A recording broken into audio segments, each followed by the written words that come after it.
d'ici là? Y a-t-il une issue possible pour les syndicats et le gouvernement? Réponse avec Sophia Dolé. Avec plus de 2 millions de manifestants dans les rues de France selon les syndicats et plus de 740 000 selon les autorités, cette 10e journée de mobilisation hier fut un succès pour les opposants à la réforme des retraites, malgré des heurts dans les cortèges de plusieurs villes.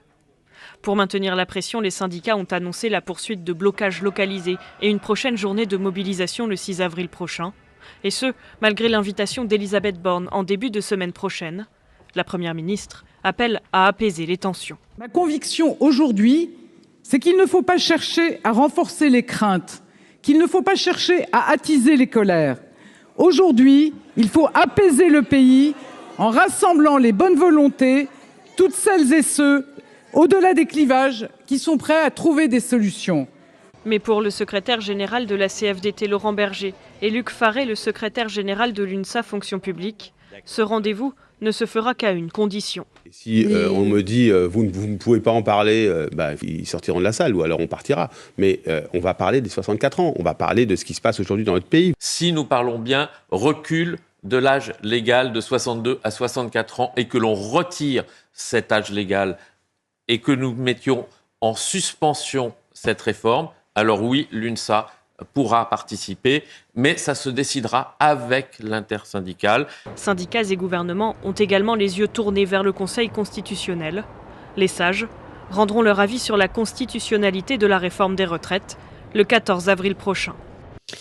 Florian Tardif, est-ce qu'il y a une façon de sortir de l'impasse ou pas? Parce qu'on a l'impression d'un dialogue de sourds et de pompiers pyromanes d'un côté et d'autres qui disent « non, tant qu'ils ne retirent pas les 64 ans, nous, ça ne bougera pas ». Enfin, Laurence, on a l'impression de revoir, de répéter finalement le scénario qui s'est d'ores et déjà déroulé il y a quelques mois. J'ai envie de dire tout ça pour ça.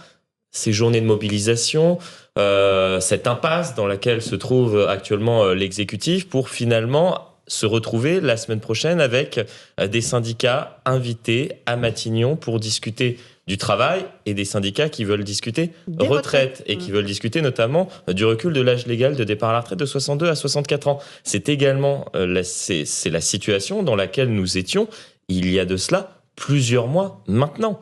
Donc on voit bien qu'effectivement l'exécutif est dans une impasse. Il tend la main aujourd'hui, mais il y a de nombreux inconnus. Quand est-ce que va se dérouler ce rendez-vous? On ne sait pas vraiment. Avec qui? On ne sait pas vraiment non plus, puisque Laurent Berger dit qu'il est prêt à aller à Matignon si et seulement si on discute de la réforme des retraites. Sauf que l'exécutif ne veut pas parler de la réforme des retraites, il veut engager un débat beaucoup plus important sur le travail, la valorisation du travail notamment, pour tenter de tourner la page. Sauf que les syndicats ne veulent pas tourner la page. Donc effectivement, on est dans une impasse et pour l'heure, c'est ce qu'on estime en tout cas dans l'entourage du président de la République, on n'a aucune idée de comment sortir de la crise. Yann Bastière, vous êtes policier. Les policiers redoutent les prochaines mobilisations?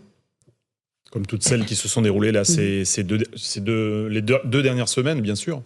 Si ça ne s'apaise pas, comme vient de le demander Madame la Première ministre, on aura le même scénario. Le même scénario qui se remettra en place dans les rues parisiennes, mais pas que. On voit que sur les territoires, on a vu Nantes hier, Saint-Nazaire, Rennes, Bordeaux. Lyon. C'est Lyon aussi, avec des dégradations assez importantes, bien entendu. Et puis les unités de force mobile payent un lourd tribut, aussi bien physiquement que moralement. Donc oui, bien sûr, dans nos rangs, on commence à craindre cette succession de manifestations qui dégénèrent systématiquement. Geoffroy Lejeune, une impasse, comment on peut sortir d'impasse? Il y a une solution miracle ou pas? En fait, il y a deux choses. Florian racontait les manières pour s'en sortir vis-à-vis du texte. Et en fait, le texte est une chose. Peut-être d'ailleurs que ce texte sera adopté à la fin, je n'en sais rien.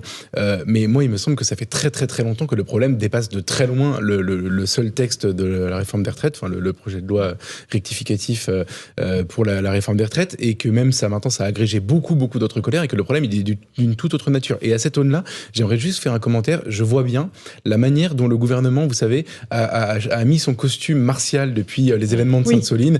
Et maintenant, on entend les ministres qui étaient la plupart étaient aux abonnés absents pendant quand même assez longtemps. Ils se sont beaucoup planqués parce que cette réforme était compliquée à défendre. Ils ont annulé des déplacements. Enfin, il y a eu une séquence un peu compliquée. Ils ont aussi annulé les déplacements parce qu'il n'y avait pas assez de forces de l'ordre pour les protéger. Et qui étaient mobilisés ailleurs. Aussi de peur, de dérapage. Il y avait un petit climat, un peu de discrétion, disons, pour être gentil. Et là, tout à coup, tout le monde retrouve la parole pour expliquer à quel point c'est scandaleux. Et en effet, on va se servir de 1000 personnes qui sont certes des personnes, extrêmement dangereuses, graves. Et si on pouvait s'en débarrasser, ça irait beaucoup mieux. Mais la focale politique a été mise uniquement là-dessus. Ils ont retrouvé de la voix. Et moi, je m'en amuse un peu, même si c'est un peu triste. Si vous voulez, je vois revenir le coup des Gilets jaunes, ce qui a été fait au moment des Gilets jaunes, c'est-à-dire une crise politique assez grave, même une crise, de la société tout entière, avec un affrontement qui avait couvé pendant des décennies et qui tout à coup s'exprimait. Et je pense qu'on vit quelque chose un peu de même nature aujourd'hui, qui a été réglé comme un problème de maintien de l'ordre. Et ça n'était pas du tout qu'un problème de maintien de l'ordre. Et je pense que c'est ce qu'ils sont en train de tenter aujourd'hui. Alors, la problématique de maintien de l'ordre, elle est essentielle, évidemment. Bien sûr, on en a beaucoup parlé tout à l'heure. Mais je pense que politiquement, c'est une erreur. En tout cas, c'est un chiffon un peu facile à agiter. Un petit mot, Karim Zerebi. On est face à un jeu de dupes, moi, qui me stupéfait. On a une première ministre qui ouvre la porte à l'intersyndicale, porte qui était fermée jusqu'à présent. Cette porte, elle s'ouvre sans ordre du jour.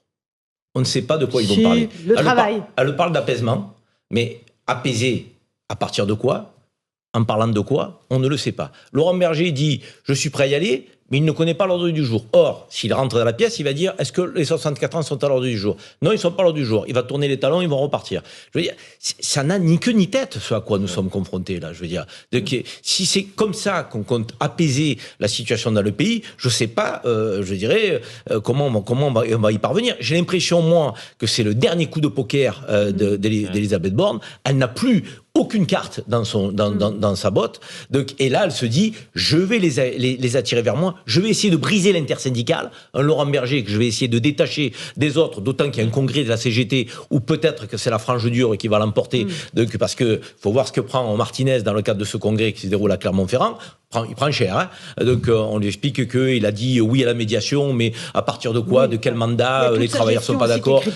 Sa gestion, son rapport n'a pas été validé. Enfin, je veux dire, donc la CGT va sortir de ce congrès avec une ligne quand même assez dure.